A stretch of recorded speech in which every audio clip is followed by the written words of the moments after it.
ஹல்லேலூயா. கண்களை மூடி கர்த்தரை நோக்கி, ஆண்டவரே என் காணிக்கையை அங்கீகரியும் என்று சொல்லி, ஆமென், நான் படைத்திருக்கிறதற்கு ஏற்ப ஆண்டவர் எனக்கு பலன் தாரும் என்று சொல்லி, ஆமென், நான் இன்னும் அதிகமாய் செய்யத்தக்க விதத்தில் என் கரத்தை பலப்படுத்தும் என்று சொல்லி, என் வருமானத்தை உயர்த்தும் என்று சொல்லி, வீண் செலவுகள் எல்லாவற்றையும் கர்த்தர் மாற்றி போடும் என்று சொல்லி, ஆமென், கர்த்தரை நோக்கி நாம் செபிப்போமே. ஹல்லேலூயா. ஆண்டவர் சொன்னார், கொடுங்கள் அப்பொழுது கொடுக்கப்படும். ஹல்லேலூயா. கர்த்தர் நம்மை அதிகமாய் நமக்கு கொடுப்பதற்கு நாம் அவருக்கு கொடுக்க வேண்டும். அது பணம் என்று மட்டுமல்ல, எதுவானாலும் சரி, எதையெல்லாம் நாம் கர்த்தருக்கு ஆமென் அதிகப்படுத்தி கொடுப்பதற்கு முன் வருவோமோ அதையெல்லாம் கர்த்தர் நமக்கு திருப்பி ஆமென் அதிகமாய் தருவார். ஆமென். 30, 60, 100 பிரதிபலன் தரக்கூடிய ஆண்டவர். அல்லேலூயா. ஆமென். பணத்தை கொடுத்தா 30, 60, 100 தருவார். நம்முடைய தாளந்துகளை ஆண்டவருக்கு கொடுத்தா 30, 60, 100 திரும்ப தருவார். ஆமென். அநேகர் என்ன செய்வோம் தெரியுமா? கொடுக்க மாட்டான் ஆண்டவருக்கு. ஆமென். நம்மகிட்டே இருக்கட்டும்னு நினைப்பான். அது அவ்வளோ தான். அதுக்கு பிறகு என்ன செய்யாது? அது பெருகாது, தாளந்து பெருகாது.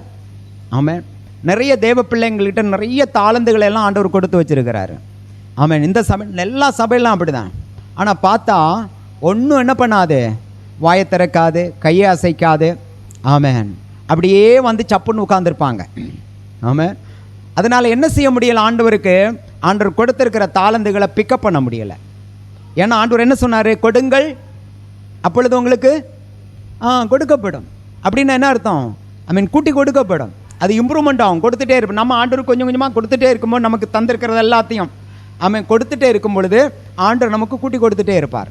அதுபோல் நம்முடைய நேரம்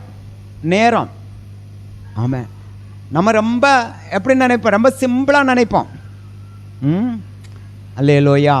முன்னாடியெல்லாம் 3 மணிக்கூர் ஆராதனை, 3 மணிக்கூர் கண்டிப்பாக 3 மணிக்கூரில் ஒரு நிமிடம் கூட என்ன செய்ய மாட்டாங்க ஊழியக்காரங்க, குறைக்க மாட்டாங்க. விசுவாசிகளும் குறைக்கிறதுக்கு அனுமதிக்க மாட்டாங்க, குறைக்கிறதுக்கு அவங்களும் விரும்ப மாட்டாங்க.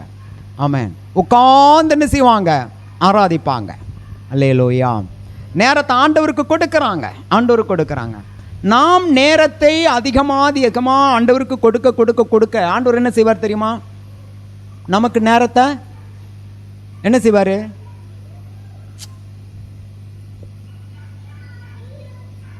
ஆண்டவர் ஒன்றும் செய்ய மாட்டார் இல்லையா? கொடுங்கள், நேரத்தை கொடுங்கள், நேரத்தை கொடுக்கப்படும். ஆமென். ஒரு நாள் கொடுத்தா ஆண்டவர் 30, 60, 100 அதை பெருக்குனா எத்தனை நாள் நமக்கு ஆமென் கூடுதல் வரும்? சிலருக்கு 30 நாள் கூடுதல் வரும், சிலருக்கு 60 நாள் கூடுதல் வரும், சிலருக்கு 100 நாள் கூடுதல் வரும்.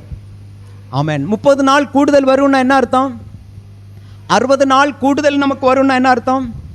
100 நாள் நமக்கு கூடுதல் வரும்னா என்ன அர்த்தம்? ஆமென். நம்முடைய ஆயுளை, நம்முடைய வாழ்நாளை கர்த்தர் என்ன செய்வார்? கூட்டுவார். ஆமென். கொடுங்கள் கொடுக்கப்படும். நம்ம எதை கொடுக்கிறோமோ அதை நமக்கு கர்த்தர் திருப்பி கொடுப்பார். ஆரோக்கியத்தை கொடுத்து பார்ப்போம். சத்துரு நம்முடைய ஆரோக்கியத்தை டவுன் பண்ணணும்னு நினைப்பான். கர்த்தர் என்ன பண்ணுவார்? நமக்கு நம்ம ஆரோக்கியத்தை கர்த்தர் இருக்கிறத கொடுத்தா கர்த்தர் அதை பெருக்குவார். அல்லேலூயா. ஆமென். கண்களை மூடி கர்த்தரை நோக்கி, ஆண்டவரே ஆமென், என்ன எனக்கிட்ட இருக்குதோ அதை நான் உமக்கு கொடுப்பேன், என்ன இருந்தாலும் கொடுப்பேன். ஆமென். அதை நீர் எனக்கு பெருக்கி கொடும் என்று சொல்லி கர்த்தருடைய கரத்தில் ஒப்பு கொடுத்து நாம் செபிப்போம். அளவுக்கு அதிகமாக எங்களை நேசிக்கிற நல்ல பிதாவே, இந்த நேரத்திலும் உம்முடைய சமூகத்தில் படைக்கப்பட்டிருக்கிற காணிக்கையை ஆண்டவர் நீர் அங்கீகரிக்க வேண்டுமாய் செபிக்கிறோம் தகப்பனே. சின்னதோ பெருசோ ஆமென், உம்முடைய பிள்ளைகளுடைய கையின் பிரயாசத்தின் ஒரு பகுதியை உம்முடைய சமூகத்துக்கு நேராய் கொண்டு வந்திருக்கும் பொழுது அதற்கேற்ற பிரதிபலனை கர்த்தர் ஒவ்வொருவருக்கும் திருப்பி கொடுக்க வேண்டுமாய் செபிக்கிறோம். கர்த்தர் நீர் 30, 60, 100 பலன் கொடுக்கிற தெய்வம். அப்படியே உம்முடைய பிள்ளைகளுக்கு நீர் ஆமென் பலனை அதிகப்படுத்தி கொடுக்க வேண்டுமாய் செபிக்கிறோம். வேலை வாய்ப்புகளை கொடுங்க, வேலை செய்ய வேண்டிய சுகபல ஆரோக்கியத்தை கொடுங்க, நல்ல வருமானங்களை கொடுங்க, வீண் செலவுகள் எல்லாவற்றையும் கர்த்தர் நீக்கி போடுங்க. சேமிப்பு உண்டாகத்தக்க விதமாய் கர்த்தர் உம்முடைய பிள்ளைகளுடைய கையின் பிரயாசத்தை ஆசீர்வதிக்க வேண்டுமா நாங்கள் செபிக்கிறோம். கர்த்தாவே எல்லா நன்மைகளால் நிரப்புங்க. மிருக ஜீவன்கள், ஆமென், பட்சி பறவைகள் எல்லாவற்றையும் ஆசீர்வதிங்க. விவசாயங்களை ஆசீர்வதிங்க, தொழில்களை ஆசீர்வதிங்க, வியாபாரங்களை ஆசீர்வதிங்க.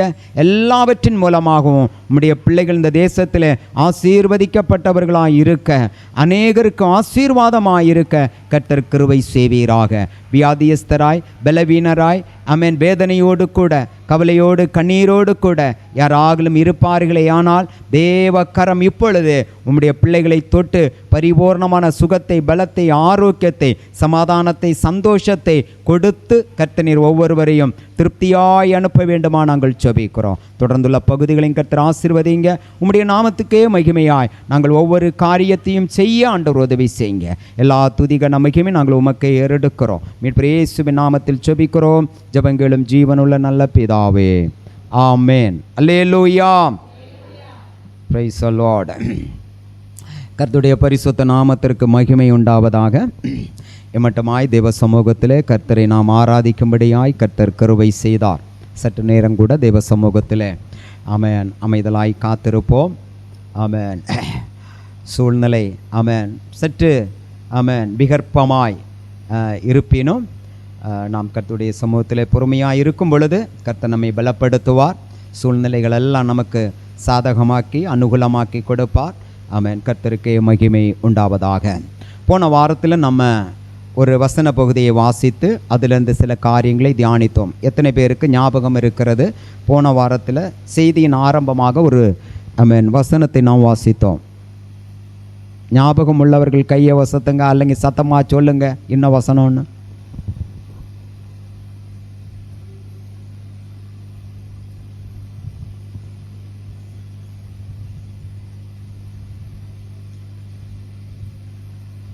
இப்போதான் ஞாபகப்படுத்தி பார்க்குறோம். அது எந்த புக்கு, அது எந்த பக்கம், ஆமாம், இடது பக்கமா வலது பக்கமா? இடது பக்கத்தில் ஆனாலும் வலது பக்கத்தில் ஆனாலும் ஒவ்வொரு பக்கத்துலையும் ரெண்டு ரெண்டு பார்ட் இருக்குது. அதில் இடது பாற்றா வலது பாற்றா? ஆமாம். இப்போ தான் நம்ம என்ன பண்ணிட்டு வரோம்? பிலிப்பியர் 3:5-15. எத்தனை பேர் இதை ஆமோதிக்கிறீங்க? ஆமாம். போன வாரம் பிலிப்பியர் 3வது அதிகாரம் 15வது வசனத்தை வாசித்து சில காரியங்களை நாம் தியானித்தோம். ஆமென். அல்லேலூயா. திரும்பவும் அதே வசனத்தை இன்றைக்கும் வாசிப்போம்.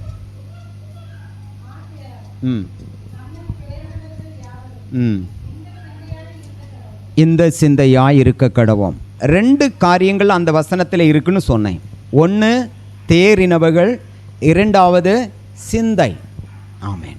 தேறினவர்களை குறித்து ஒரு 3 பேரை நம்ம பார்த்தோம். ஆமென். யாரெல்லாம் அது? எஸ்ரா, ஆமாம், தாவீது, அப்புறமா எஸ்ரா, 3வது பவுல். ஆமென். இவர்கள் என்னென்ன காரியங்களை தேறி இருந்தார்கள் என்பதை குறித்து நாம் அந்த வசன ஆதாரத்தோடு கூட நாம் பார்த்தோம். எஸ்ரா வேத பிரமாணத்தில் எப்படி இருந்தான்? தேறினவன். காரணம் என்ன?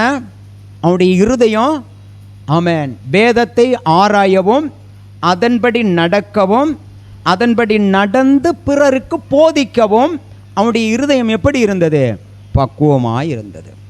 ஆமென். பக்குவப்பட்ட இருதயத்தில் ஆமென் வசனங்கள் விதைக்கப்பட்டால், பக்குவப்பட்ட இருதயம் வேதத்தை வாசித்தால், பக்குவப்படுத்தப்பட்ட இருதயம் வேதத்தை தியானித்தால் அந்த இருதயத்திலிருந்து பலன் உண்டாகும்.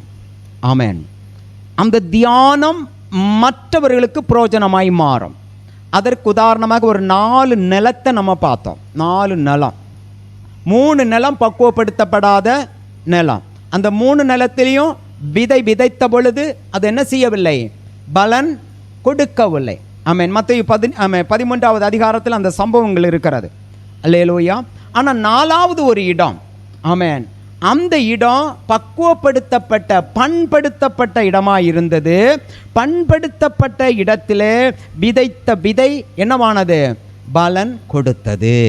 அதே போல நம்முடைய இருதயம் பக்குவப்படுத்தப்பட்டதாய் பண்படுத்தப்பட்டதாய் இருக்கும் பொழுது நாம் வேதத்தை வாசித்தாலும் சரி, வேதத்தை தியானித்தாலும் சரி, வேத வசனங்களை செய்திகள் மூலமாய் நாம் கேட்டாலும் சரி, ஆமென், அது நம்முடைய இருதயத்துக்குள் ஊடுருவி சென்று அது நமக்கும் பலன் கொடுக்கும், மற்றவர்களுக்கும் பலன் கொடுக்கும். அந்த விதத்தில் எஸ்ரா தன்னுடைய இருதயத்தை பக்குவப்படுத்தி வைத்திருந்தான்.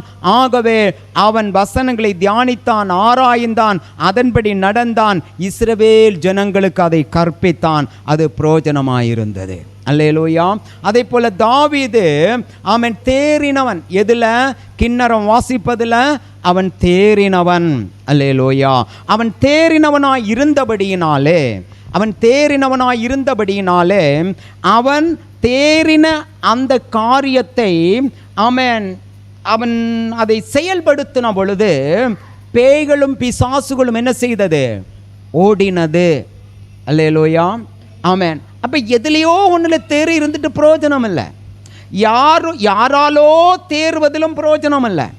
ஆமென். தாவீது யாரால் தேறினான்? தாவீது யாரால் தேறினான்? யார் மூலமாய் தாவீது தேறினான்? கர்த்தர் மூலமாய். வேதம் சொல்லுகிறது, கர்த்தருடைய விரல்களை யுத்தத்திற்கு என்ன செய்தார்? படிப்பித்தார், பழக்குவித்தார். அல்லேலூயா. ஆமென். வனாந்தரத்தில் அவனை யாரு பழக்குவித்தது? தாய் கூட இல்லை, தகப்பன் கூட இல்லை, தமையர்கள் கூட இல்லை. ஆமென். உற்றார் உறவினர்கள் நண்பர்கள் யாரும் இல்லை. ஆமென். தாவீதோடு கூட இருந்தது யார் மட்டும்தான்? இடையர்கள். ஆமென். மேய்ப்பர்கள் மட்டும்தான். ஆமென். மேய்ப்பர்களுக்கு அங்கே யார் சொல்லிக் கொடுத்தது? மேய்ப்பர்கள் என்றாலே ஆமென், வாழ்க்கையின் தரத்தில் குறைந்த தரத்தில் இருக்கிறவர்கள், அவர்கள் தான் மேய்ப்பர்கள். ஆமென். நம்ம இப்போ காலத்து மாதிரி அல்ல. ஆமென். அந்த காலத்தில் மேய்ப்பர்கள்னாலே சொசைட்டியில் அவங்களுக்கு என்ன கிடையாது? ஆமென், மரியாதை கிடையாது. அப்படி பார்க்கப்பட்டார்கள். அந்த விதத்தில் தாவீதுடைய குடும்பம் ஆமென் சமுதாயத்தில் ஆமென் தாழ்ந்து இருக்கக்கூடிய குடும்பம் அல்ல, சமுதாயத்தில் உயர்ந்து நிற்கக்கூடிய குடும்பம் அது. ஆனால் அந்த உயர்ந்த குடும்பத்தில் இருந்தாலும், தாவீது உயர்ந்த நல்ல ஸ்டாண்டர்டான குடும்பத்தில் பிறந்திருந்தாலும், தாயின் தகப்பனும் தமையர்களும் எல்லாம் சேர்ந்து அவனுக்கு கொடுத்த தொழில் என்ன தொழில்? ஆமென், சமுதாயத்தில் பேரில்லாத தொழில். ஆமென். இடையன், மேய்ப்பன் என்கிற தொழிலை கொடுத்தார்கள். ஸோ அந்த மேய்க்கிற அந்த நேரத்தில் அவனை யாரும் என்ன செய்யவில்லை, அவனுக்கு கற்றுக் கொடுக்கவில்லை ஒன்றும். ஆனால் வேதம் சொல்லுகிறது, கர்த்தனுடைய கரங்களை விரல்களை யுத்தத்துக்கு பழக்க வைத்தார். ஆமென். அப்படியானா வனாந்தரத்தில் அவன் இருக்கும் பொழுது கர்த்தரும் அவனோடு கூட இருக்கிறார். கர்த்தர் ஒரு மாஸ்டராக, ஆமென், ஒரு யுத்த மாஸ்டர். அல்லேலூயா. நம்முடைய பாஷையில் சொன்னால் என்ன சொல்லுவாங்க? ஆசான்னு சொல்லுவாங்க. என்ன சொல்லுவாங்க? ஆசான். என்னத்துக்கு ஆசான்? ஆமென். கலரிக்கு ஆசான். ஆமென். அப்புறம் கராட்டைக்கு ஆசான். ஆமென். அல்லேலூயா. இப்படி பல பர்ம கலைகளுக்கெல்லாம் ஆசான்னு சொல்லுவோம் இல்லையா? அது மாதிரி ஒரு ஆசானாக யார் வனாந்தரத்துக்கு போகிறது? ஆண்டவர். ஆமென். ஏன்னா தாவீது எங்கே இருக்கிறான்? வனாந்தரத்தில் தான் இருக்கிறான். ஆகவே கர்த்தர் வனாந்தரத்துக்கு போக வேண்டிய நிர்பந்தமானது. என்னை கேட்கிற அருமையான தேவனுடைய ஜனமே, நாம் எந்த சூழ்நிலையில் இருந்தாலும், நாம் தவிர்க்க முடியாத சூழ்நிலையில் ஒரு இடத்துல நம்ம இருக்கிறோம்னு சொன்னால், அந்த இடத்துல நாம் மட்டுமல்ல இருப்பது. நாம் அந்த இடத்தில் ஒருவேளை இருப்பதற்கு நாம் அனுமதிக்கப்பட்டிருக்கலாம். ஒருவேளை அந்த இக்கட்டான நிலையில் இருப்பதற்கு நாம் நிர்பந்தப்படுத்தப்பட்டிருக்கலாம். தாவீது அந்த வகையில் நிர்பந்தப்படுத்தப்பட்டு அந்த வனாந்தரத்தில் இருந்தான். ஆனால் தேவனாகிய கர்த்தர் என்ன செய்கிறார்? அவன் நிர்பந்தப்படுத்தப்பட்டு, அவன் கட்டாயப்படுத்தப்பட்டு அவன் வனாந்தரத்தில் இருக்கும் பொழுது அவன் கர்த்தர் இவனை எப்படியாகலும் உயர்த்த வேண்டும் என்று சொல்லி கர்த்தரே ஒரு ஆசானாக, ஒரு குருவாக, ஒரு மாஸ்டராக அந்த வனாந்தரத்தில் கடந்து சென்று அவனுடைய விரல்களை என்ன செய்கிறார்? யுத்தத்திற்கு லகுவாக்குகிறார், யுத்தத்திற்கு இணக்கம் உள்ளதாக பழக்குவித்தார். அல்லேலூயா. அப்படியானால் அதே கர்த்தர் தான் இவனை என்ன செய்திருக்க வேண்டும்? அந்த கின்னரத்தை வாசிப்பதற்கும் பழக்குவித்திருக்க வேண்டும். ஆமென். அப்படி கர்த்தர் ஒரு மனிதனை பழக்குவித்த பொழுது, அவர் பழக்குவித்த அந்த பயிற்சியில் அவன் தேறினவனாயிருந்த பொழுது, ஆமென், அந்த தேர்ச்சியை கொண்டு, அந்த முதிர்ச்சியை கொண்டு அவன் கற்று தேறி இருப்பதை வைத்து, ஆமென், அவன் இசைத்த பொழுது பேய்களும் பிசாசுகளும் என்ன செய்தது? ஓட்டம் எடுத்தது. அப்படியாக நம்முடைய வாழ்க்கையிலோ நாம் தேறினவர்களாக இருக்க வேண்டும். ஆமென்.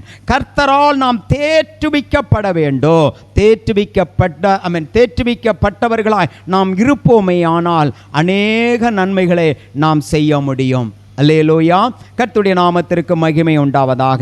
அதே போல பவுலும் அநேக காரியங்களில் தேறினவனாயிருந்தான். கர்த்தருடைய நாமத்திற்கு மகிமை உண்டாகட்டும். வாசித்த வசனம், ஆமென், பிலிப்பியர் 3:15, தேறினவர்கள் இந்த சிந்தையாய் இருக்க கடவோம், இந்த சிந்தையாய் இருக்க கடவோம். இன்னைக்கு அந்த சிந்தையை குறித்து ஆமென் சில காரியங்களை நாம் தியானிக்க போகிறோம். சிந்தை, அல்லேலூயா. பவுல் சொல்லுகிறார், இந்த சிந்தையாயிருங்கள். ஆமென். எந்த சிந்தை? ஆமென். நாம் ஆமென் மனதில் நினைத்து கொள்வோம், நாமெல்லாம் யார்? இப்ப தேறினவர்கள். ஆமென். தேறினமோ தேறலையோ, ஆமென், கர்த்தரை முன்னிறுத்தி, ஆண்டவரே எங்கேயாட்டும் தேறாமல் இருக்கிறான்னு தேர்த்தி விடும். ஆமென். பவுல் தேறின விஷயங்களே ரொம்ப வித்தியாசமான விஷயங்கள் அவர் தேறி இருந்தார். ஆமென். பவுல் அறிவிலும் வேத, ஆமென், உலக பிரகாரமான அறிவிலும், ஆமென், வேத அறிவிலும் பவுல் எப்படி இருந்தார்? தேறினவர். ஆமென். சுவிசேஷம் அறிவிப்பதில் அவர் தேறினவர். சுவிசேஷம் அறிவிப்பதற்காக பாடுகள் அனுபவித்ததில் அவர் தேறினவர்.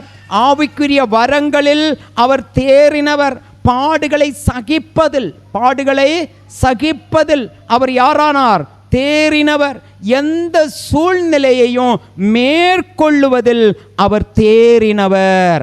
ஆகவே தான் 2 தீமோத்தேயு 4:7-8 வசனங்களில் அவர் சொன்னார், போராடினேன், நான் என்ன செய்தேன்?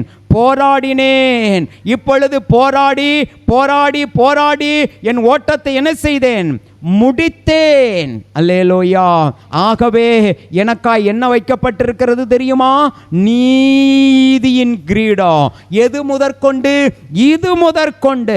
எப்பொழுது நான் தேறினேன், எப்பொழுது நான் ஜெயித்தேன், எப்பொழுது என்னுடைய ஓட்டத்தை சரியாய் ஓடி முடித்தேனோ அப்பொழுதிலிருந்தே தேவனாகிய கர்த்தர் எனக்காய் நீதியின் கிரீடத்தை வைத்திருக்கிறார் என்று சொன்னார். ஆமென். 2 தீமோத்தேயு 4:8 வசனத்தில் அவர் சொன்னார், அது எனக்கு மட்டுமல்ல, நீதியின் கிரீடத்தை விரும்பி நல்ல போராட்டத்தை போராடி ஓட்டத்தை ஜெயமாய் முடிக்கிற ஒவ்வொருவருக்கும் அந்த நீதியின் கிரீடத்தை அவர் தந்தருளுவார் என்று சொல்லி முடித்தார். அல்லேலூயா. ஆமென். பவுல் தேறின மனுஷன். நம்முடைய வாழ்க்கையில் சின்ன சின்ன காரியங்களுக்காய் நாம் முறுமுறுத்து விடாதபடிக்கு, கர்த்தருக்கு விரோதமான காரியங்களில் ஈடுபட்டு விடாதபடிக்கு, ஆமென், ஆராதனையை முடக்கி விடாதபடிக்கு, ஜெபத்தை முடக்கி விடாதபடிக்கு, வேதம் வாசிக்கிறதை முடக்கி விடாதபடிக்கு, ஆமென், நாம் ஆமென் எல்லாவற்றிலும் தேற வேண்டும். பவுல் சொன்னார், ஆமென், கிறிஸ்துவின் அன்பை விட்டு என்னை பிரிக்கத்தக்கவன் யார்? என்னை பிரிக்க முடியும்? எந்த சூழ்நிலை என்னை பிரிக்க முடியும்? ஆமென். ஆமென். பவுலுடைய வாழ்க்கையில் எத்தனையோ பாடுகள் வந்தது, எத்தனையோ பிரச்சனைகள் வந்தது, அநேக மரண தருவாய் அவனுடைய வாழ்க்கையில் வந்தது. ஆனாலும் சொல்லுகின்றான், கிறிஸ்துவின் அன்பை விட்டு என்னை என்ன செய்ய முடியாது? பிரிக்க முடியாது. ஆமென். அதுதான் தேறின அனுபவம். ஆமென். நம்முடைய வாழ்க்கையிலும் பாடுகள் வரும், வேதனைகள் வரும், நஷ்டங்கள் வரும், கஷ்டங்கள் வரும், வியாதி வரும். ஆமென். அப்படியெல்லாம் விசுவாசிகளான நம்முடைய வாழ்க்கையில வந்துவிட்டதே. ஆனால் நமக்கு 1000க்கு அதிகமான கேள்விகள் எழும்பும். ஏன்னு சொல்லிட்டு கேட்போம். ஆமென். ஆனால் பவுல் என்ன செய்யல? கேட்கல. அதான் தேறின அனுபவம். தேறினவர்கள் என்ன செய்ய மாட்டாங்க? கர்த்தர்கிடத்தில் கேள்வி கேட்க மாட்டாங்க. தேறினவர்கள் ஆமென் எல்லாவற்றையும் கர்த்தர் நன்மைக்காகவே செய்கிறார் என்று ஆமென் நம்புவார்கள். வேதம் சொல்லுகிறது, ஆமென், அவரை நம்புகிற, அவர் மேல் அன்பாயிருக்கிற ஆமென் ஒவ்வொருவருக்கும் தேவன் செய்வதெல்லாமே எதற்கு ஏதுவாயிருக்கிறது? நன்மைக்கு ஏதுவாயிருக்கிறது என்று ஆமென் ரோமருக்கு எழுதின நிருபத்தில் நாம் வாசிக்கிறோம். அல்லேலூயா. அது தேறினவர்களுக்குத்தான் அந்த யோசனை வரும். ஆமென். என்னுடைய வாழ்க்கையில் எது அனுமதிக்கப்பட்டாலும் அது எதுக்காய் அனுமதிக்கப்படுகிறது? நன்மைக்காய். பவுலுடைய வாழ்க்கையில் பவுல் அப்படித்தான் சிந்தித்தார். கர்த்தர் எனக்கு எந்த பாடை அனுமதித்தாலோ அது நன்மைக்கே. தேறினவர்களுக்குத்தான் அந்த யோசனை வரும். ஆமென். கர்த்தருடைய நாமத்திற்கு மகிமை உண்டாகட்டும். இங்கே பிலிப்பியருக்கு எழுதின நிருபத்தில் 3வது அதிகாரத்தில் அவருடைய 15வது வசனத்தில் பவுல் சொல்லுகிறார், தேறினவர்கள் இந்த சிந்தையாயிருக்க கடவோம். தேறினவர்கள் இந்த சிந்தை. ஆமென். அதாவது தேறினவர்கள் எப்படி சிந்திக்கணும், தேறினவர்கள் எப்படி சிந்திக்கணுங்கிறத குறித்து பவுல் சொல்லுகிறார். அல்லேலூயா. தீமோத்தேயு 4வது அதிகாரம், ஆமென், 8வது வசனத்தை வாசிப்போம். 4:8.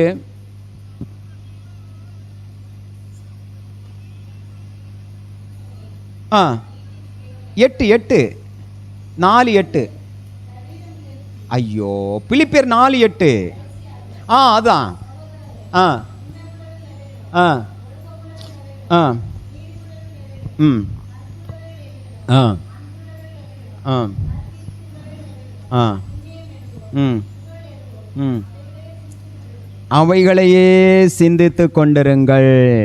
பவுல் 3:15 சொன்னார், ஆமென், மேலானவைகளை நாம் சிந்திக்க வேண்டும். தேறினவர்கள் இவைகளையே சிந்தித்து கொண்டிருங்கள். இந்த சிந்தை உள்ளவர்களாயிருங்கள். ஆமென். எந்த சிந்தை? ஆமென். சிந்தைன்னா என்ன? நினைக்கிறது, சிந்திக்கிறது, ஆமென், எதிர்பார்க்கிறது. பவுல் சொல்லுகிறார், இந்த சிந்தையாயிருங்கள். எந்த சிந்தை? ஆமென். சுமார் 8 காரியங்கள் இந்த இடத்துல கொடுக்கப்பட்டிருக்கிறது. கடைசியாக சகோதரரே, நம்முடைய சிந்தை எப்படி இருக்க வேண்டும்? உண்மையுள்ள சிந்தை. ஆமென். நாம் சிந்திக்கிறது எல்லாவற்றிலும் என்ன இருக்க வேண்டுமாம்? உண்மை இருக்க வேண்டுமாம். உண்மை. யாருக்கு தான் உண்மையா சிந்திக்க முடியும்? தேறினவர்களுக்கு. பவுல் சொல்லுகிறார், தேறினவர்கள் இந்த சிந்தையாயிருங்கள். தேறினவர்கள் இப்படி சிந்தியுங்கள். எப்படி சிந்தியுங்கள்? உண்மை உள்ளவைகளை சிந்தியுங்கள். நீங்களும் நானும் தேறினவர்களாய் இருந்தால் நம்முடைய சிந்தை எப்படி இருக்க வேண்டும்? நாம் சிந்திக்கிறது எப்படி இருக்க வேண்டும்? உண்மையுள்ளவைகளாய் இருக்க வேண்டும். எந்த விதத்திலும் உண்மைக்கு புறம்பான காரியங்களை நம்முடைய சிந்தையில் கொண்டு வராதபடிக்கு நம்முடைய சிந்தையில் கொண்டு வரக்கூடிய ஒவ்வொன்றும் உண்மையானவைகளையே கொண்டு வர வேண்டும். அல்லேலூயா. ஆமென். உண்மை என்கிற வார்த்தைக்கு மற்றொரு தமிழ் வார்த்தை சொல்ல முடியுமா? உண்மை என்கிற வார்த்தைக்கு மற்றொரு தமிழ் வார்த்தை போய் ஆப்போசிட் இல்ல, மெய். ஓகே, மெய். ஆமென். அல்லேலூயா. ஆண்டவர் இயேசு சொன்னார், நானே மெய்யான தேவன். மெய்யான தேவன். ஆமென். அப்படின்னு என்ன அர்த்தம்? உண்மையான தேவன். ஆமென். வசனம் சொல்லுகிறது, சகோதரரே, உண்மை உள்ளவைகள் எவைகளோ? நாம் சிந்திப்பது உண்மையாயிருக்க வேண்டும். நாம் சிந்திப்பது மெய்யாயிருக்க வேண்டும். ஆமென். மெய் என்றால் யார் தான்? இயேசு. அப்போ நம்முடைய சிந்தையில் வரக்கூடியது இயேசுவை குறித்ததான சிந்தையாயிருக்க வேண்டும். ஏனென்றால் மெய் என்றாலே, உண்மை என்றாலே அவர் மட்டும்தான். மற்றொரு வார்த்தை சொல்ல முடியுமா அதே உண்மைக்கு?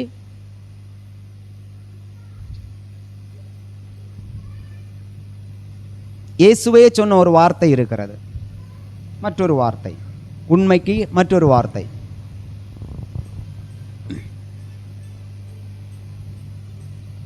நானே. ப்ளூ கொடுத்தாலும் சொல்ல மாட்டியா பத்தியில? நானே. இயேசு சொன்னது. ஆமென். உண்மைக்கு மற்றொரு வார்த்தை அந்த இடத்துல ஆண்டவர் யூஸ் பண்ணுவார். நீங்க சொல்லுங்க. நானே வழியும் சத்தியமும் ஜீவனும். இதில் உண்மைக்கு நிகரான வார்த்தை எது? சத்தியம். அப்போ வேதம் சொல்லுகிறது, கடைசியாக சகோதரரே, உண்மை உள்ளவைகள் எவைகளோ நீங்கள் சிந்திக்கணும். ஆனால் எதை சிந்திக்கணும்? உண்மை. ஆமென். இந்த இடத்துலையும் உண்மைன்னா யார் மட்டும்தான்? இயேசு மட்டும்தான். ஆமென். சொன்னார், நானே சத்தியமும். அப்படின்னா நானே உண்மைன்னாரு. ஆமென். அப்போ சாட்சால் நம்ம உண்மையை சிந்திக்கணும்னா யாரைத்தான் சிந்திக்கணும்? இயேசுவை தான் சிந்திக்கணும். பவுல் சுற்றி வளைத்து, அவர் பயங்கர ஞானி இல்லை பவுல். ஏன்னா பவுல்கிட்ட என்னெல்லாம் அறிவு இருக்குது? உலக பிரகாரமான கல்வியிலும் அவர் டாப்பு. அதே போல வேத அறிவிலும் பவுல் எப்படி இருக்கிறாரு? டாப்பில் இருக்கிறாரு. ஏன் பவுல் டாப்பில் இருந்தார்? பவுலுடைய மாஸ்டர் யாரு? கமாலியேல். கமாலியல்கிட்ட எல்லாம் சாதாரண மனுஷன்லாம் போய் என்ன செய்ய முடியாது? கல்வி கற்க முடியாது. வசதி உள்ளவர்கள், செல்வந்தர்களுடைய பிள்ளைகள் தான் கமாலியல் கிட்ட என்ன பண்ண முடியும்? பாடம் படிக்க முடியும். அல்லேலூயா. பெரிய அதிகாரிகளுடைய பிள்ளைகள், பிரபுக்களுடைய பிள்ளைகள், ராஜாக்களுடைய பிள்ளைகள் தான் கமாலியல் கிட்ட என்ன செய்ய முடியும்? படிக்க முடியும். இன்னைக்கு கவர்மெண்ட் ஸ்கூலில் படிக்கிற பிள்ளைங்களும் இருக்காங்களா? மெட்ரிகுலேஷன் ஸ்கூலில் படிக்கிற பிள்ளைங்களும் இருக்காங்களா? சிபிஎஸ்சியில் படிக்கிற பிள்ளைங்களும் இருக்கிறாங்க. அதற்கு மேலான ஸ்டாண்டர்ட் லெவலில் ஸ்கூலில் படிக்கிற பிள்ளைங்களும் இருக்கிறாங்க. கேம்பிரிட்ஜ் ஸ்கூலில் படிக்கிற பிள்ளைங்களும் இருக்கிறாங்க. அல்லேலூயா. இந்தியாவிலையும் எம்பிபிஎஸ் படிக்கிறாங்க. ஆனால் எங்கே போய் கூட படிக்கிறாங்க? லண்டனில் போய் கூட படிக்கிறாங்க. இங்கே படித்தாலும் எம்பிபிஎஸ் தான், லண்டனில் படித்தாலும் எம்பிபிஎஸ் தான். ஆனால் எங்கே படிக்கிறோமோ அதற்குன்னு என்ன இருக்குது? ஒரு ஸ்டாண்டர்டு இருக்குது. எல்லாரும் லண்டனில் போய் என்ன பண்ண முடியாது? படிக்க முடியாது. எல்லாரும் கேம்பிரிட்ஜ் ஸ்கூலில் போய் என்ன பண்ண முடியாது? படிக்க முடியாது. அப்போ முடியாதவங்க கொஞ்சம் கீழே படிப்பாங்க. அதுவும் முடியாதவங்க இன்னும் கீழே படிப்பாங்க. அதுவும் முடியாதவங்க இன்னும் கீழே. அதுவும் முடியாதவங்க எந்த ஸ்கூலில் படிப்பாங்க? கவர்மெண்ட் ஸ்கூலில் படிப்பாங்க. நான் தரம் தாழ்த்தி சொல்லலை. கவர்மெண்ட் ஸ்கூலில் படித்தவங்க எல்லாம் தான் பெரிய பெரிய பெரிய டாப் பொசிஷன்லாம் வந்து இருக்கிறாங்க. இன்னைக்கும் அப்படித்தான். இந்த வருஷம் கவர்மெண்ட் ஸ்கூலில் கடந்த பல ஆண்டுகளில் இல்லாத அளவுக்கு அட்மிஷன் இந்த வருஷத்தில் அதிகரித்து இருக்கிறது. ஏன்? கவர்மெண்ட் ஸ்கூலுடைய தரத்தை அதிகாரிகள் என்ன செய்கிறார்கள்? இப்பொழுது உயர்த்தி வருகிறார்கள். அது இன்னொரு பக்கம். அல்லேலூயா. எப்படியோ இதை போல அந்த கமாலியல்கிட்ட எல்லாரும் என்ன செய்ய முடியாது? படிக்க முடியாது. பெரிய செல்வந்தர்கள், பிரபுக்கள், மந்திரிகள், ராஜாக்கள், அப்படிப்பட்ட அவர்களுடைய பிள்ளைகள் தான் படிப்பார்கள். அந்த வகையில் இப்படிப்பட்ட மனுஷனுக்கிட்ட இருந்து படித்த நபராக்கும் இந்த பவுல். அப்படியானால் பவுல்கிட்ட என்னெல்லாம் அறிவு இருக்குது? உலக அறிவும் இருக்குது, வேத அறிவும் இருக்குது. அதனால் பவுல் ஒவ்வொன்றும் பேசும் பொழுது அதில் சுற்றி உழைச்சி பல அர்த்தத்தை உள்ள புகுத்தி வச்சுட்டு பேசுவார். அப்படி பேசும் பொழுதுதான் இங்கே பேசுகிறார். உண்மை உள்ளவைகள் எவைகளோ? அப்போ உண்மைங்கிறத நம்ம ஆராயணும். எது உண்மை? எது உண்மை? வேதம் சொல்லுகிறது உலகத்தில் இருப்பது எல்லாமே என்னது? மாயை, மாயையிலும் மாயை. அப்ப உலகத்தில் உண்மைன்னு பார்க்கறதுக்கு ஒண்ணுமே இல்லை. ஏன் இல்லை? இந்த பூமி ஒரு நாள் என்னவாகும்? வெந்து உருகி சாம்பல் ஆகும். வானம் என்னவாகும்? மட மட மடவென்று பாய் சுருட்டுவது போல சுருட்டப்படும். நட்சத்திரங்கள் எல்லாம் என்னவாகும்? அத்திப்பழம் உதிருவது போல உதிரும். நம்முடைய கண்ணால் காண்கிற, நம்முடைய அறிவுக்கு எட்டி இருக்கிற ஒன்றுமே நித்தியம் நிரந்தரம் கிடையாது. எல்லாமே மாயை. மாயை என்றால் உண்மைக்கு புறம்பானது. உண்மை அதில் இல்லை. உண்மை போல் ஒரு தோற்றம் அளிக்கும். ஆனால் ஒரு நாள் வரும் பொழுது அது இல்லாமல் போகும். இல்லாமல் போகக்கூடிய ஒரு பொருளை நாம் எப்படி உண்மை என்று சொல்ல முடியும்? மாயை. இப்பொழுது நம்முடைய கண்ணுக்கு அது தோற்றமளிக்கிறது. ஒரு நாள் வரும் பொழுது அது இல்லாமல் போகும். அது மாயை. அப்படியானால் உண்மைக்கு புறம்பானது, உண்மை அல்லாதது. ஆனால் உண்மை என்று ஒன்று உண்டேயானால் அது இயேசு மட்டும். பவுல் சொல்லுகிறார், சகோதரரே நீங்க சிந்திக்கணும். எதை சிந்திக்கணும்? உண்மையை. அப்ப மனுஷர்களாகிய நாம், தேவ ஜனமாகிய நாம் சிந்திக்க வேண்டும். உண்மை என்றால் என்ன? உலகத்தில் என்ன இருக்கிறது அப்படி உண்மையாய்? ஆமென். எல்லாவற்றையும் நாம் சிந்தித்து சிந்தித்து சிந்தித்து கடைசியாக நம்முடைய சிந்தனை யார் மேல் பதிய வேண்டும்? இயேசு மேல் பதிய வேண்டும். காரணம், இயேசுவே யாராயிருக்கிறார்? உண்மையுள்ளவராயிருக்கிறார். அதே வசனத்தின் அடுத்த பாகம் சொல்லுகிறது, ஒழுக்கமுள்ளவைகள் எவைகளோ? தேறினவர்கள். ஆமென். நான் விசுவாசத்தில் தேறினேன், நான் ஆவிக்குரிய அனுபவத்தில் தேறினவன், ஜெபத்தில் தேறினவன், ஆண்டவரோடு கூட உள்ள ஐக்கியத்தில் நான் தேறினவன் என்கிற ஒரு எண்ணம், என்கிற ஒரு நம்பிக்கை நமக்குள் இருக்கிறதே என்று சொன்னால், நம்முடைய வாழ்க்கையின் ஒட்டுமொத்த பகுதியிலும் நாம் ஒழுக்கத்தை சிந்திக்க வேண்டும். ஆமென். பவுல் சொல்லுகிறார், கடைசியாக சகோதரரே, ஒழுக்கம் உள்ளவைகள் எவைகளோ அவைகளையே சிந்தித்து கொண்டிருங்கள். ஒழுக்க கேடானது எதையும் சிந்திப்பதற்கு அவன் தேறினவர்களுக்கு அவன் அனுமதி இல்லை. தேறினவர்களுக்கு அனுமதி இல்லை. நீங்களும் நானும் தேறினவர்களானால், 10 கன்னிகைகள் ஆமென் மணவாளனுக்காக காத்திருந்தார்கள். 10 பேரும் எப்படி காட்சி அளித்தார்கள்? தேறினவர்கள் போல. 10 பேரும் யாருக்கா? ஒரே நோக்கத்தோடு தான் இருந்தார்கள். அவர்களுடைய நோக்கம் என்ன? மணவாளன் வருவார், மணவாளனோடு கூட நாம் என்ன செய்யப்பட போகிறோம்? மணவறைக்கு போக போகிறோம். 10 பேருடைய நோக்கம் ஒன்று. 10 பேரும் வெளி உலகத்துக்கு 10 பேரும் ஒன்று போல காட்சி அளித்தார்கள். பார்வையாளர்களாகிய உலகம் அந்த 10 பேரையும் பார்த்த பொழுது 10 பேரையும் ஒன்று போல கணித்தார்கள். 10 பேரும் ஆமென் காத்திருக்கிறார்கள், 10 பேரும் கன்னிகைகளே, 10 பேரும் மணவாளனுக்காக காத்திருக்கிறார்கள் என்று சொல்லி ஆமென் 10 பேரும் ஒரே பார்வையில் தென்பட்டார்கள். அல்லேலூயா.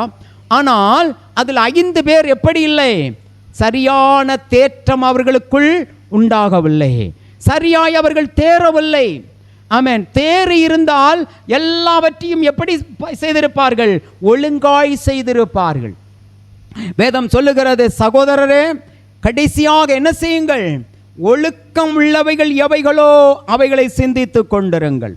தேறினவர்கள் ஒழுக்கம் உள்ளவர்களாயிருப்பார்கள். ஆமென். எப்பொழுது வரையிலும் தேறவில்லையோ அப்பொழுது வரையிலும் அவர்களுடைய வாழ்க்கையில ஒழுக்கம் இருக்காது.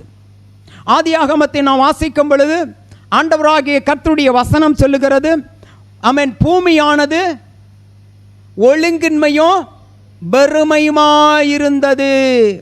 ஒழுங்கும் இல்லை, என்ன அப்புறம் பூமியில் தேவையானது ஒன்றும் இல்லை, ஒழுங்கின்மையும் பெருமையுமாயிருந்தது. அதை தேவனாகிய கர்த்தர் என்ன செய்தார்?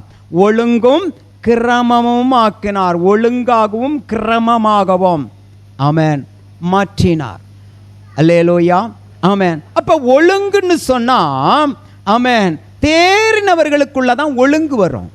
நம்ம தேறலைன்னா நமக்குள்ள ஒழுக்கம் வராது.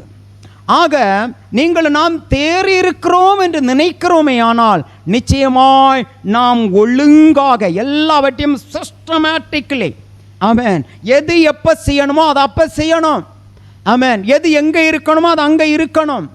ஆமென். 10 மணிக்கு ஆராதனை 10 மணிக்கு ஆராதனை. அல்லேலூயா. ஆமென். 4 மணிக்கு எழும்பணும்னா 4 மணிக்கு எழும்பணும், 5 மணிக்கு எழும்பணும்னா 5 மணிக்கு எழும்பணும், 6 மணிக்கு எழும்பணும்னா 6 மணிக்கு ஒரு டைமை வச்சு ஆமென். காரணம், அடுத்து நாம் என்ன செய்ய போகிறோமோ அதற்கு ஏற்ற விதத்தில் எல்லாவற்றுக்கும் ஒரு டைம் டேபிள் இருக்க வேண்டும். ஆமென். ஒழுங்கு கிரமம். Price the Lord. Amen.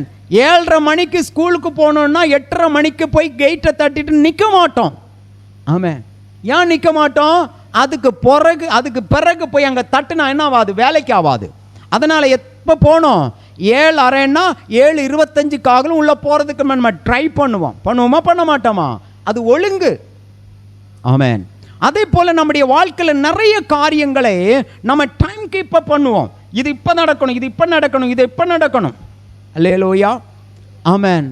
Praise the Lord. 10ஆம் கிளாஸ் படிக்கிறதுக்குன்னு ஒரு ஏஜ் இருக்குது. அந்த வயசில் 10ஆம் கிளாஸ் படித்தாதான் நல்லா இருக்கும்.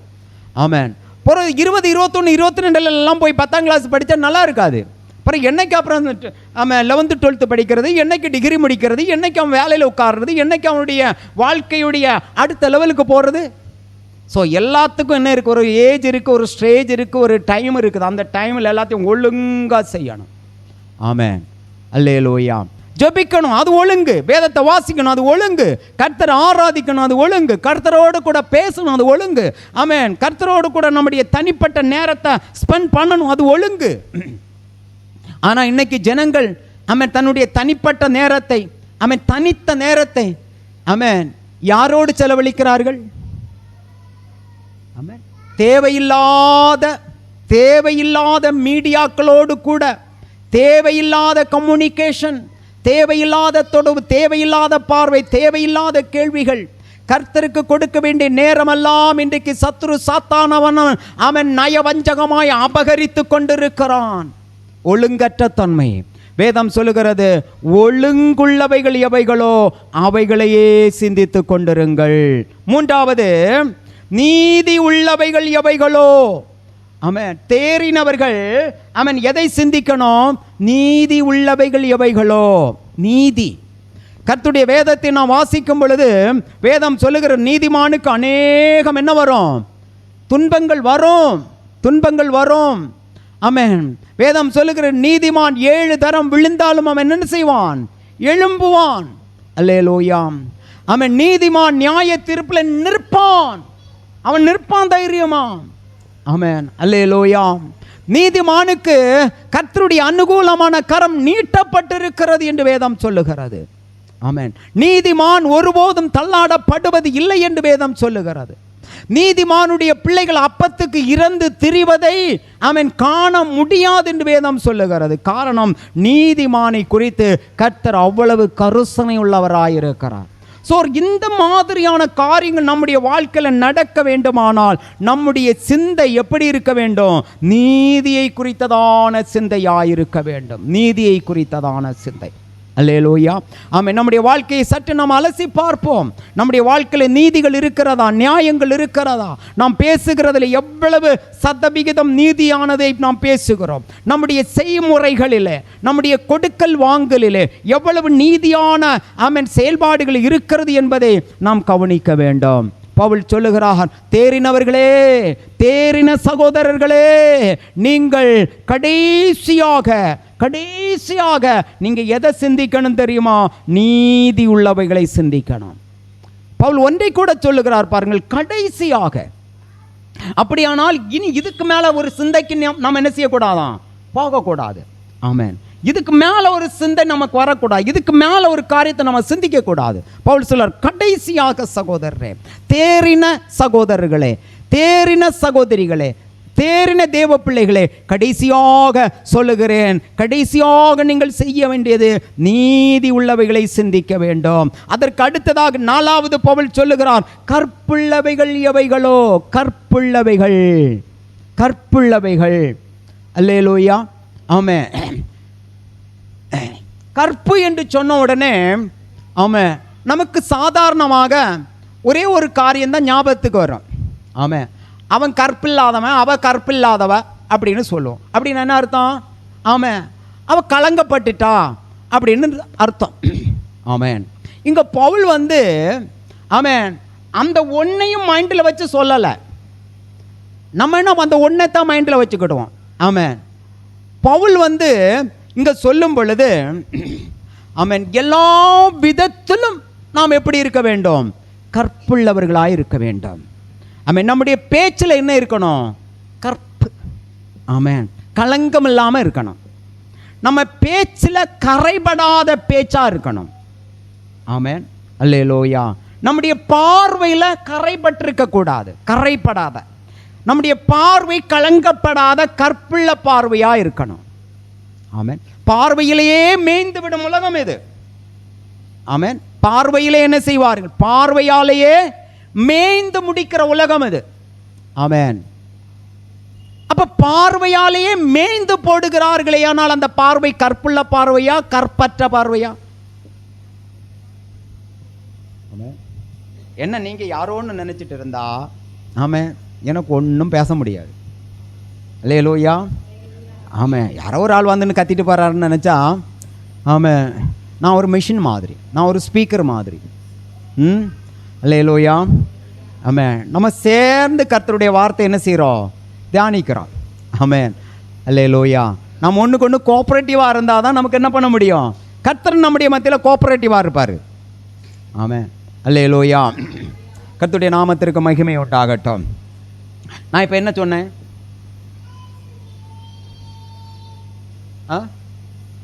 பார்வையால்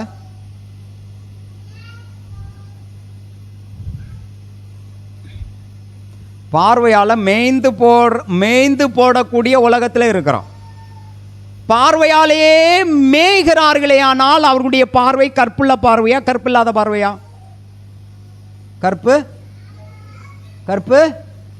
கற்பில்லாத பார்வை. ஆமென். அல்லேலூயா. வார்த்தைகள் அதுபோல. வார்த்தை எப்படி இருக்கணும்? கற்புள்ள வார்த்தையா இருக்கணும்.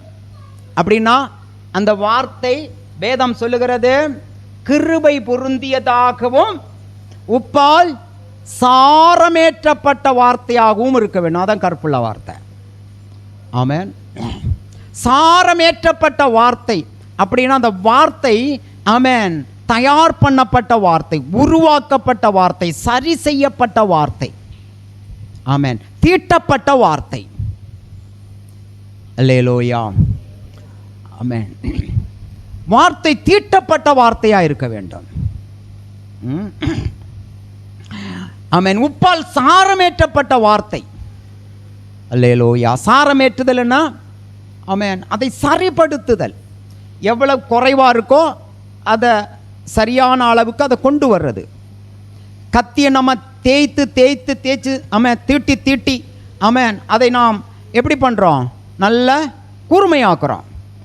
நம்ம கை வச்சு பார்ப்போம், கூர்மையாயிட்டா. அதுக்காக வெட்டி பார்க்க மாட்டோம். எப்படி பார்ப்போம்? அது ஒரு விதமாக என்ன பண்ணுவோம்? கையும் கட்டாவாது, ஆனால் கூர்மை ஆச்சா ஆவலியாங்கிறது நம்முடைய மைண்ட் உடனே சொல்லும். ஆமென். நம்ம கை வச்சு அதை பார்க்குறத ப்ரைஸ் தி லார்ட். அப்படி நம்முடைய வார்த்தைகள் எப்படி இருக்கணும்? ஆமென். கூர்மையான வார்த்தையாக இருக்கணும். ஏன் கூர்மையான வார்த்தையாக இருக்கணும்? ப்ரைஸ் தி லார்ட். ஏன் கூர்மையான வார்த்தையாக இருக்கணும்? ஆமென். கூர்மையான வார்த்தையாக இருந்தால் தான் அது மற்றவர்களுக்கு என்ன செய்யும்? டச் அப் பண்ணும். ஆமென். அல்லேலூயா. இந்த மயக்க வச்சு நான் உங்களுக்கு இப்படி ஒரு கூட்டு தரேன்னு வச்சுக்கிட்டுங்களேன். வலிக்குமே இருக்கட்டும். இங்கே பாருங்க, எனக்கு வலிக்கவே இல்லை. அதே வேளையில் இவ்வளவுதான், எவ்வளோ பலமாக நான் முட்டுறேனோ இவ்வளோ பலம். இந்த மயக்கு கூர்மையான ஒரு கத்தின்னு வச்சுக்கிடுங்க, எப்படி இருக்கும்? குத்துன என்ன ஆகும்? அல்லேலூயா. இதுபோல் நம்முடைய வார்த்தை ஆமென் மழுங்கி ஒரு மாதிரி இருந்துன்னா ஒருத்தருக்கு என்ன ஆகாது? புரோஜனமாகாது. அதனால தான் வார்த்தை எப்படி இருக்கணும்? கூர்மையாய், கற்புள்ளதாய், ஆமென் நேர்த்தியானதாய் இருக்க வேண்டும். அடுத்து ஆமென் நம்ம எதை சிந்திக்கணுமாம்? அன்புள்ளவைகள் எவைகளோ. ஆமென். கசப்பானது அல்ல, ஒருத்தருக்கு ஒருத்தர் போட்டியும் பொறாமையுமானது அல்ல. ஆமென். மற்றவர்களை வேதனைப்படுத்தக்கூடியது அல்ல. ஆமென். அன்புள்ளவைகள் எவைகளோ. ஆமென். அன்பே பிரதானம் என்று சொல்வார்கள். அன்பே பிரதானம். ஆமென். அல்லேலூயா. அன்பு இல்லாமல் இல்லைன்னா நம்ம என்ன செய்தாலும் அதில் என்ன இல்லைன்னு அர்த்தம்? ஒருத்தனை சுட கொடுத்தாலும் அவன் சுடவே கொடுக்குறான். என்ன கொளுத்துங்கடான்னு சொன்னாலும் அவன் அவனுக்கிட்ட அன்பு இல்லாமல் என்ன கொளுத்துங்க அப்படின்னு சொன்னால் அதில் என்ன இல்லை? பிரயோஜனம் இல்லை. ஆமென். அல்லேலூயா. அந்த அளவுக்கு அன்பை குறித்து தேவனாகிய கர்த்தர் மேன்மையாய் நினைக்கிறார். இங்கே பவுல் சொல்லுகிறார், ஆமென், கடைசியாக சகோதரரே, தேறின சகோதரர்களே, நீங்கள் அன்பை தவிர்த்து எதையும் சிந்திக்க வேண்டாம். எதிலெல்லாம் அன்புண்டோ அதை சிந்தியுங்கள், அன்புள்ளவைகளை சிந்தியுங்கள். அல்லேலூயா. இயேசு ஆமென் சிந்தித்தார். எதை சிந்தித்தார்? அன்புள்ளவைகளை சிந்தித்தார். அன்புள்ளவைகளை இயேசு சிந்தித்தபடியினாலே தான் இயேசு தன்னுடைய பரலோகத்தின் மகிமைகளை எல்லாம் விட்டு இந்த பூலோகத்திலே கடந்து வந்தார். அவர் எதை சிந்தித்தபடியினாலே? அன்பை சிந்தித்தபடியினாலே. மனுக்குலத்தை பார்த்த பொழுது, மனுக்குலம் படும் வேதனையை பார்த்த பொழுது, மனுக்குலம் பேய் பிசாசிடத்தில் சிக்கி தவிப்பதை ஆமென் பார்த்த பொழுது, மனிதன் நித்திய நரகத்துக்கு நேராக, அந்த அகோரமான அந்த சூழ்நிலைக்கு நேராக மனிதன் தள்ளப்பட்டு கொண்டிருப்பதை இயேசு பார்த்த பொழுது அவருக்கு மனிதன் மேல் அன்பு வெளிப்பட்டது. ஆமென். பரிதாபப்பட்டார், அன்பு கொண்டார். அல்லேலூயா. ஆமென். பிதாவாகிய தேவனுடைய அன்பை குறித்து வேதம் சொல்லுகிறது, பிதாவாகிய தேவனாகிய கர்த்தர் தன்னுடைய ஒரே பேரான ஏகசுதனான இயேசுவை இந்த உலகத்துக்கு தந்தருளி இவ்வளவாய் உலகத்தில் என்ன செய்தார்? அன்பு கூர்ந்தார். உலகத்தில் அன்பு கூர்ந்தார்னா என்ன அர்த்தம்? மண்ணுக்கு மேலே அன்பு கூர்ந்தாருன்னு இல்லை. உலகத்தில் ஆண்டவராகி தேவன் படைத்து வைத்திருக்கிற இந்த சிருஷ்டிப்பை பார்த்து அந்த சிருஷ்டிப்பின் மேலே தேவன் அன்பு கொண்டார் என்றால் அர்த்தம். தேவன் உலகத்தின் மேல் அன்பு கொண்டார் என்றால் என்ன அர்த்தம்? உலகத்தில் இருக்கிற மனுஷன் மேல் தேவனாகிய கர்த்தர் அன்பு கொண்டார், அன்பு கூர்ந்தார். எப்படி அன்பு கூர்ந்தார்? இயேசுவை தந்தருளி. இயேசுவை எதற்காய் தந்தருளினார்? நம்மோட கூட கொஞ்ச காலம் வாழ்ந்துட்டு ஆமாம் ராஜா மாதிரி, மந்திரி மாதிரி, பிரபு மாதிரி அப்படி ஊரெல்லாம் சுற்றிட்டு ஒரு நாள் வரும்போது வாழ்க்கையை முடிச்சுட்டு போவார். போன உடனே அவருக்கு கோயிலும் கட்டி கொட்டாரங்களும் கட்டி அவரை கும்பிடுறதுக்கா? இல்லை. எதற்கு தந்தருளினார்? ஆமென். மனுக்குலத்தின் பாவ சாபத்தை தன்மேல் சுமந்து கொண்டு மனுக்குலத்திற்காய் யாகமாகும்படிக்கு தந்தருளினார். ஆமென். இயேசு அதை என்ன செய்யவில்லை? மறுக்கவில்லை. ஆமென். பிதாவின் சித்தத்தை இயேசு மறுக்கவில்லை. ஆமென். பிதாவின் சித்தம் இயேசுவை உலகத்துக்கு தந்தருளி உலகத்தை இயேசுவின் சிலுவை மரணத்தின் மூலமாய், இயேசுவின் பாடு மரணத்தின் மூலமாய் இந்த மனுக்குலத்தை மீட்பது ஆமென் தேவனாகிய கர்த்தருடைய சித்தமாயிருந்தது. அந்த சித்தத்திற்கு இயேசு தன்னை பூரணமாய் அர்ப்பணம் செய்தார். இதுதான் அன்பின் சிந்தை. ஆமென். பவுல் சொல்லுகிறார், தேறின சகோதரர்களே, நீங்கள் எதை சிந்திக்க வேண்டும் தெரியுமா? அன்பை சிந்திக்க வேண்டும். ஆமென். அன்பை எப்படி சிந்திப்பது? இயேசு அதற்கு ஒரு உதாரணம், இயேசு அதற்கு ஒரு எடுத்துக்காட்டு. அல்லேலூயா. ஆமென். இயேசு ஒரு எடுத்துக்காட்டு. ஆமென். நாம் அன்பை சிந்திக்க வேண்டுமானால் இயேசுவை உற்று நோக்க வேண்டும். அவர் நமக்கு சொல்லித் தருவார் எது அன்பு என்பதை குறித்து. அன்பு ஆமென் என்ன மாதிரியான காரியங்கள் மூலமாய் வெளிப்படும் என்பதை குறித்து இயேசு நமக்கு சொல்லித் தருவார். அவருடைய அடிச்சுவடுகளை பின்பற்றுகிற நாம் அன்பை சிந்திப்போம். அடுத்த வசனம் சொல்லுகிறது, நற்கீர்த்தி உள்ளவைகள், நற்கீர்த்தி உள்ளவைகள் எவைகளோ? நற்கீர்த்தி. நற்கீர்த்தி. கீர்த்தினா என்ன? ஆமென். கீர்த்தினா பிரஸ்தாபம், கீர்த்தினா பப்ளிசிட்டி. அல்லேலூயா. அவனுடைய கீர்த்தி உலகெல்லாம் பரவிட்டுன்னு சொல்லுவாங்க. ஆமென். அவனுடைய ராஜ மேன்மை ஆமென் எங்கும் பரவிட்டுன்னு அர்த்தம். கீர்த்தினா ஆமென் பெருமையான காரியங்கள் பப்ளிசிட்டி ஆவது கீர்த்தி. ஆமென். இங்கே வாசிக்கிறோம், நற்கீர்த்தி உள்ளவைகள் எவைகளோ? நற்கீர்த்தி. ஆமென். மனுஷன் அவன் நல்லது என்று சொல்லத்தக்கவைகள் எவைகளோ அவைகளை நாம் சிந்தித்து கொண்டிருக்க வேண்டுமா? ஆமென். கடைசியாக நாம் வாசிக்கும் பொழுது, புண்ணியம் எதுவோ புகழ் எதுவோ? புண்ணியம். புண்ணியம். ஆமென். அல்லேலூயா. சொல்லுவாங்கல்ல, உனக்கு புண்ணியம் கிடைக்கும்ப்பான்னு சொல்லுவாங்க. உனக்கு புண்ணியம் கிடைக்கும் அப்படின்னு என்ன அர்த்தம்?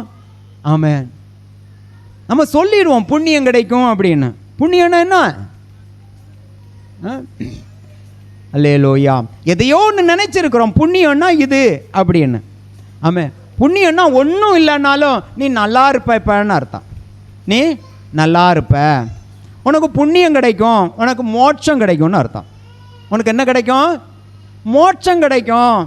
ஆமாம். உனக்கு புண்ணியம் கிடைக்கும்னா மோட்சம் கிடைக்கும், உனக்கு நல்லது கிடைக்கும், நீ நல்லா இருப்ப. ஆமாம். நீ வாழ்ந்திருப்ப, நீ சுகித்திருப்பேன்னு அர்த்தம். இங்கே பவுல் சொல்கிறாரு, ஆமென், கடைசியாக தேறின சகோதரர்களே, எது புண்ணியமோ அதை சிந்தித்து கொண்டிருங்கள், எது புகழோ அதை சிந்தித்து கொண்டிருங்கள். ஆமென். நாம் அறிந்தோ அறியாமலேயே சொல்லுவோம் புண்ணியவானாயிரு என்று சொல்லி. ஆமென்.